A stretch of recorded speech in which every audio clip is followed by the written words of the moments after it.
हाय friends, civil engineers, all students, नमस्कार।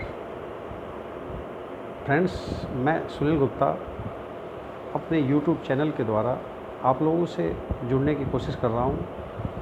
मैं बहुत सी साइटें देखी हैं जिन पर सिविल इंजीनियर्स के बारे में कुछ साइटें पर कुछ प्रैक्टिकल नॉलेज, कुछ थ्योरेटिकल नॉलेज के बारे में बताया जाता है, जिसको मैंने देख करके महसूस किया है कि हम लोग कोई भी किसी भी तरह से स्टूडेंट्स को प्रैक्टिकल नॉलेज की कोई भी नॉलेज नहीं दे पा रहे हैं, क्योंकि जो भी साइटें हैं उन पर केवल थ्योरेटिकल नॉलेज ही दी जाती है। मैं सुनील गुप्ता अपने 30 साल के एक्सपीरियंस के बाद ये महसूस किया कि हम छोटी छोटी बातों को लेकर के क्यों ना अपने स्टूडेंट्स को थोड़ा समझाएं, उनको बताएं कि प्रैक्टिकल नॉलेज क्या होती है, साइट पर कैसे स्टैंड किया जाता है, साइट पर आकर के कैसे काम किया जाता है, कौन कौन सी एक्टिविटीज़ होती हैं।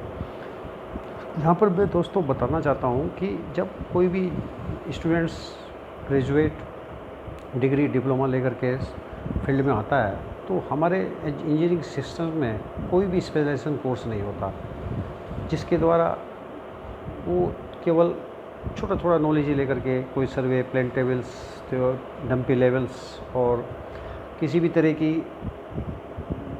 क्वालिटी कंट्रोल की थोड़ी बहुत नॉलेज लेकर के वह साइट पर आता है, और उस जिससे वह सक्सेस नहीं हो पाता फील्ड पर आकर के। और यहाँ पर स्टूडेंट्स ये आती है प्रॉब्लम कि जब कोई स्टूडेंट्स मार्केट में आता है तो उसको जॉब जहाँ से मिलेगी वो वहाँ पर ज्वाइन करता है। अब हम क्वेश्चन ये उठता है कि जब स्टूडेंट कोई जॉब ज्वाइन करता है तो उसको वो प्रोजेक्ट की कौन सी स्टेज से जॉब मिलती है। उसको मिडिल से मिलती है तो मिडिल के बाद का जो एक्सपीरियंस है वहाँ से स्टार्ट करेगा, और अगर उसको बॉटम से मिलती है तो बॉटम के बाद में वो आप अपना एक्सपीरियंस स्टार्ट करेगा। डिपेंड करता है कि उसकी स्टेबिलिटी क्या बोलती है। यदि वो बॉटम से ज्वाइन करता है तो वो अगर वहाँ स्टे करेगा, रुके कुछ दिन के लिए, तो उसको एक्सपीरियंस गेन करेगा। एक्सपीरियंस तभी मिलता है जब किसी एक्टिविटी को स्टार्ट करने के बाद उसको बंद भी आकर के करें वहाँ पर, तब लगेगा कि हमने गलती कहाँ किया और क्या क्या काम हमारा इसमें चाहिए था, कौन कौन सी हमारी ज़रूरतें हैं, क्या क्या हमको मटेरियल चाहिए था। हमको इमेजिनेशन, हमको प्री प्लानिंग की एक एडवांस माइंड में एक कैपेसिटी बन जाती है, जिसके द्वारा हम उसको कैलकुलेशन में हो जाता है, इमेजिनेशन पावर बढ़ जाती है, तो विजिबिलिटी पावर बढ़ जाती है। तो फ्रेंड्स, मेरा कहने का मतलब ये है कि जब स्टूडेंट्स आता है तो उसको किसी भी तरह का फील्ड में खड़े होकर के नॉलेज नहीं मिल पाती, तो उसकी वजह से वो डिमोबिलाइज हो जाता है और किसी उस फील्ड को छोड़ करके बाहर निकलने की कोशिश करेगा। बहुत से मैंने स्टूडेंट्स देखे हैं कि जिस फील्ड में उतरते हैं वो फील्ड पे आकर के वो अपना काम नहीं करते, और किसी साइड कोई भी MBA किसी भी तरह की डिग्री करने के बाद वो उस फील्ड को छोड़ देते हैं। कारण यही होता है कि उनको उसका फील्ड का थोड़ा सा भी एक्सपीरियंस नहीं होता।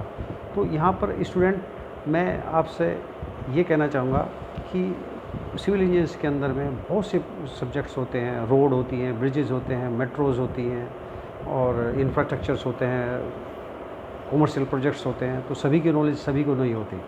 कोई कोई व्यक्ति ऐसा होता है कि जो इन सभी प्रोजेक्ट को करने के बाद उसको स्टार्ट करता है और कंप्लीट करता है।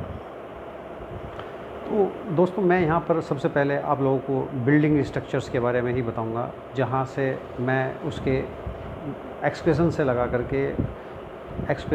करके उसकी बॉटम ड्रेसिंग से लगा के PCC कैसे करते हैं, PCC से लेआउट कैसे करते हैं, कॉलम का लेआउट कैसे करेंगे, कॉलम के लेआउट के बाद में किस ड्राइंग से स्टडी करेंगे, कौन सा उसको स्ट्रक्चर ड्राइंग देखेंगे, कौन सी उसकी आर्किटेक्चरल ड्राइंग देखेंगे। दोस्त, कि किसी तरह की भी अगर स्ट्रक्चर ड्राइंग और स्ट्रक्चर ड्राइंग में कोई डिफरेंस है तो कहाँ से हो गया, ड्राइंग्स नंबर क्या होती है, कौन कौन सी ड्राइंग स्टडी करनी पड़ती है, कैसे सरिया बांधते हैं, कैसे उसमें लेआउट करते हैं, क्या क्या प्रिकॉशन रखी जाती है। तो दोस्त, मैं अपनी नेक्स्ट वीडियो में ये सब बताऊंगा। मेरा ये इस वीडियो में सिर्फ आप लोगों से एक इंट्रोडक्शन करने का एक माध्यम था, आप लोगों से जुड़ने का। तो उसके अंदर में आप मुझसे जुड़िए, और जुड़ करके आप लगातार मेरी वीडियो देखते रहिए और सजेशन दीजिए कि मुझसे क्या चाहते हैं।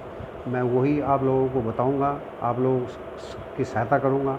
आप मेरे व्हाट्सअप नंबर पे 9958895643 से आप मैसेज दे करके मुझसे कोई भी क्वेश्चन कर सकते हैं। मेरी मेल एड्रेस skgupta_04@readymail, उस पर आप लिख सकते हैं, कोई क्वेश्चन पूछ सकते हैं किसी भी तरह का। तो दोस्तों, मैं अपने जितना भी मैक्सिमम एक्सपीरियंस होगा मैं आप लोगों से शेयर करूँगा। आप प्लीज़ मुझसे जुड़िए और किसी भी तरह का हेजिटेशंस मत रखिए, और मैं कोशिश करूँगा कि मेरा एक्सपीरियंस आप लोगों के काम आए, आप लोग अपने फील्ड में आकर के स्टैंड करें। चूँकि जब कोई फील्ड में एक्सपीरियंस लेकर के आगे बढ़ता है, वो ही आगे चल कर के प्रोजेक्ट को कंट्रोल करता है, वो ही प्रोजेक्ट पर अपने सबॉर्डिनेट से काम करा सकता है। यदि आपको फील्ड की नॉलेज नहीं है और आपने कहीं से भी कैसे भी प्रोजेक्ट में तो आगे सब लोग जाते ही हैं, आगे बढ़ते ही हैं, तो बट उसको सक्सेसफुली कितने आगे बढ़ते हैं ये डिपेंड करता है, और इसलिए फील्ड नॉलेज होना आप लोगों के लिए बहुत ज़रूरी है। Thank you so much. नमस्कार। Thank you.